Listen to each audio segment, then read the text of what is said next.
kekuasaan, wali, dengan kenabian, nubuah dan wilayah, bahwa anak saya ini akan menjadi orang terhormat dengan diangkat menjadi seorang nabi, dan dia akan jadi penguasa wilayah, pemimpin. Karena itulah Nabi Yakub berpesan pada putranya, la taqsus ru'yaka ala ikhwatik fayakidu laka kaida. Hai Yusuf, jangan kamu ceritakan mimpi kamu ini kepada saudara-saudaramu 11 orang itu, terutama 10, karena yang satunya masih kecil sekali, Bunyamin. Jangan kamu ceritakan, karena apa?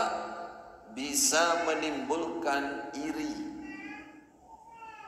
Iri, mereka tahu artinya nanti akan berupadaya mencelakai kamu. Kenapa kok mereka upadaya? Innas syaitan lil insan aduwwun mubin. Orang kalau sudah iri, setannya datang.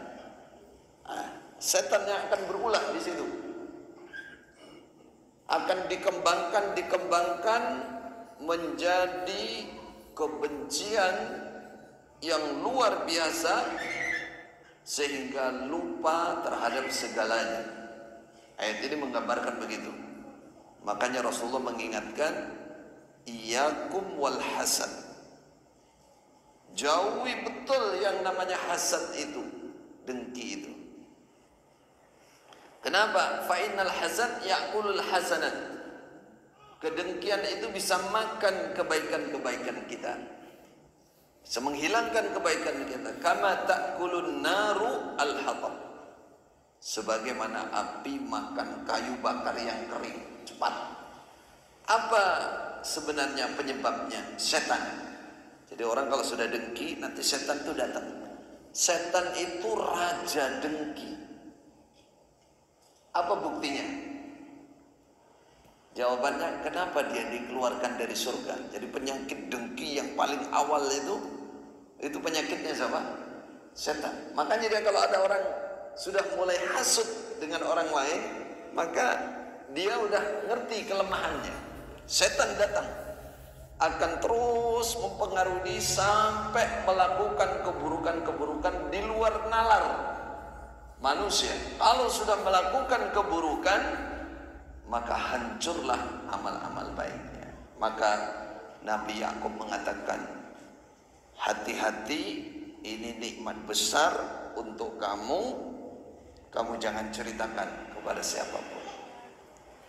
Dzi nikmatin mahsud, kata Rasulullah. Setiap orang punya nikmat, hati-hati, pasti ada yang hasud. Maka jangan sembarangan bercerita kalau dapat nikmat itu.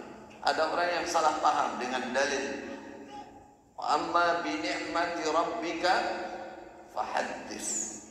Nikmat Tuhan kamu ceritakan, Muhammad. Ayat itu sebenarnya lebih spesifik, lebih khusus kepada masalah wahyu dari Allah. Bukan semua nikmat. Kalau semua nikmat tidak harus semua diceritakan, apalagi yang bisa membuat orang lain dengki. Kita kadang punya teman salah paham dengan ayat itu, adanya cerita aja. Makan sate cerita, makan soto cerita, beli mobil cerita, beli rumah cerita, beli ini cerita tok. Ya, yang mendengarkan kecut, nggak kebagian apa-apa. Apa kira-kira yang terjadi setelah itu? Marah, benci. Nah, ini contoh hikmah yang kita ambil. Jangan kamu ceritakan kepada saudara-saudaramu. Maka cerita ini disimpan oleh Nabi Yusuf, tapi qadarullah pada saat dalam sebagian cerita dalam sirah cerita tarikh an-nubuwah, ada salah satu yang mendengar